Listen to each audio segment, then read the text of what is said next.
Hello there, my name is Rachel. I like to talk about animation. Today we talk about season 4 of Solar Opposite. And this season, in my opinion, is by the best. Not just the best, I think it's sort of a game changer of adult animation because it tries something so uniquely different that you're trying to actually realize the other animation trying to copy Solar Opposite. You don't know what I'm talking about, that this series attempted to do usually one or two plot lines, one in the solar opposite and another off the wall.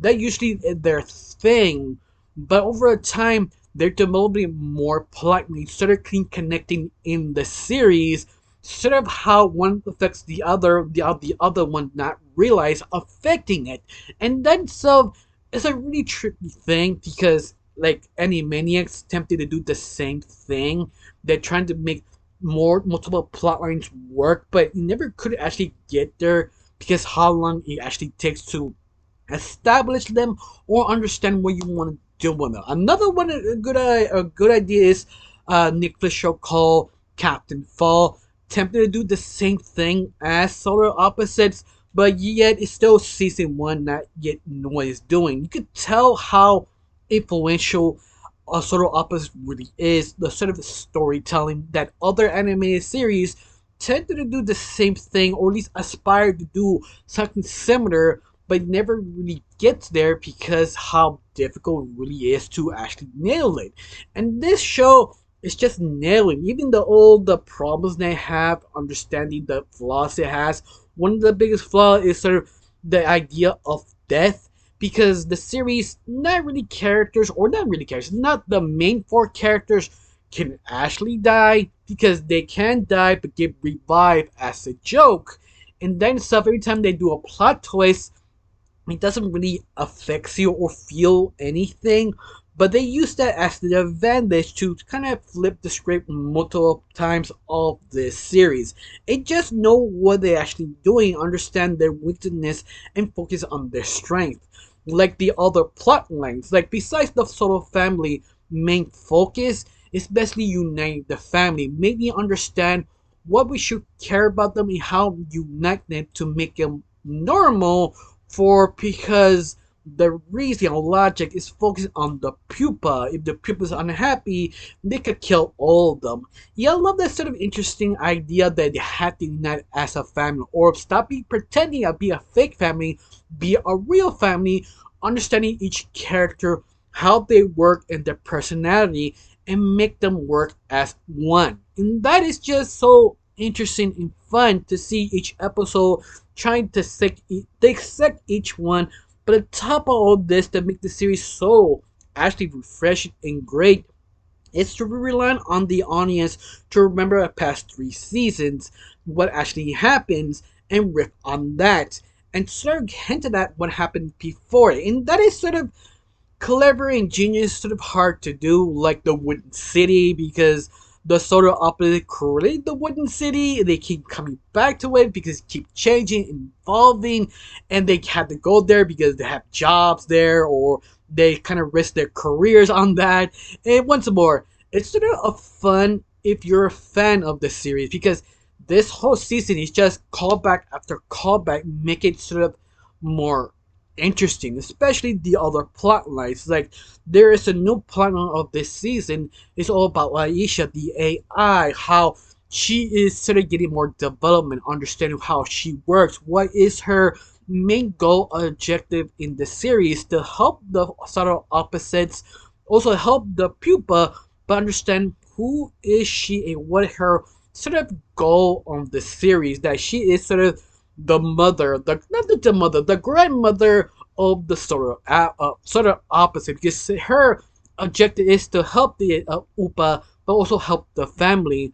But the question, what makes her work? What her make her interesting? But I love that they do focus so much more about her, because the last seasons she reappears back and forth, being sort of the nanny, and this season sort of realize who really is she. She's basically the grandmother who had to especially fix all the problems of the family. I like that sort of kind of interpretation of Aisha. Like I understand how she actually works more, how much she actually does care about the family. She's not the nanny, she's the grandma who got stuck with them. They have to basically save their asses 24/7. I thought that's sort of fascinating. You also have the wall that honestly I still keep saying they should become an own spin-off series because how fun and interesting and development really is, because this isn't all about the basically the Cherry religion, how the mother or the sister just sort of stole Cherry's own daughter and using her sort of mind control to control the whole wall, and have sort of this division of difference of the believer of Cherry and non-believers. And I love it. It's sort of conflict of backstabbing back and forth about this sort of control of this small section. And that is sort of interesting because you honestly you think you don't have any more good ideas off the wall, and yet the series keeps surprising you because all the twists is turned that you don't expect. Like the sister, how she's sort of controlling her religion of fear and manipulation and lies, of just sort of, oh, the Cherry is angry. Is she punishing the unbelievers? This is just a test of her. Be believed. And this is the way she manipulates people using this sort of tactic, and also giving more fear using her right hand man to actually basically punishing people who are not believers, but at the same time killing other people who could be troublesome in the future for her. But I love it. The twist is the her right hand man of the sister got tired of this, tired of the killing that she is. He is basically becoming double entry to portray them to get the other side to help him to take her down. But at the same time, the main lead of that arc, Cherry, is getting sort of tired also, but getting more interesting that she done doing questionable things to get her daughter back, to get her at least life back, but at the same time doing very questionable things that you question her. This is the right thing to do if you just don't know, and you basically put you in the position of Cherry.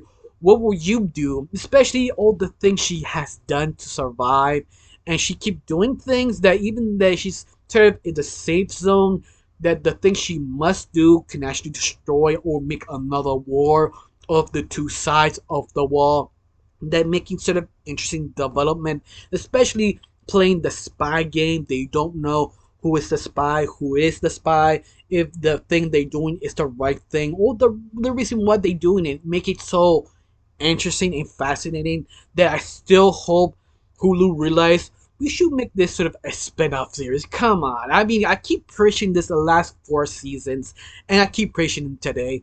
Of course, the final or the semi-new plot line is sort of the Silver Surfer slash Green Lantern.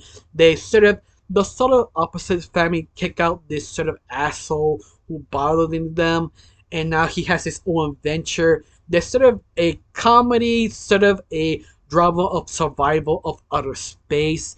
Basically, it's sort of a spy version of The Wall, but in space, but with cops. But trying to humble a character who is doesn't really have a personality, just sort of an asshole who is obsessed with Fast and Furious. And that character is so unlikable, sort of hard to like him, but that was sort of the point because they attempted to make a character sort of one noted interesting and likable, because you try and break him down to think he's all that, the bag of chips, but take everything away from him, make him who he is, to make him humble, to make him likable, make him interesting.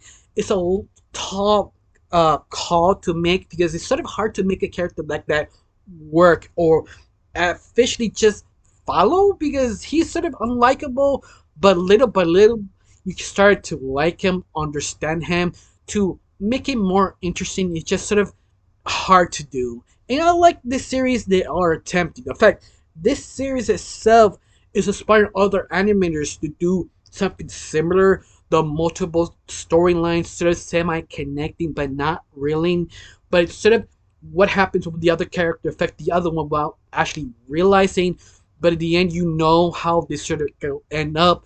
That all 4 storylines gonna end up with the sort of opposite. Yeah, that I feel sort of interesting, especially the semi-second new storyline of the Silver Surfer slash Green Lantern character will name because I just don't like him. At least for right now, he's becoming more interesting, more likable little by little, especially exploring in space. They know this character will come back, take his vengeance, but I think that's the whole point. To see what will be the next shoe to drop, what will be connected to what, in what way, to see how the solar opposite deal with it. And I think that's sort of the genius and refreshing of this series, especially how they just sort of balance so many things in one to just make it work.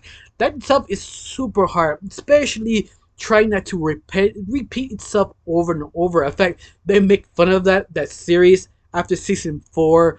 They just repeat the same garbage because they just ran out of ideas. Usually season 4, season 5, there are some rare series that just ran out of ideas on season 3.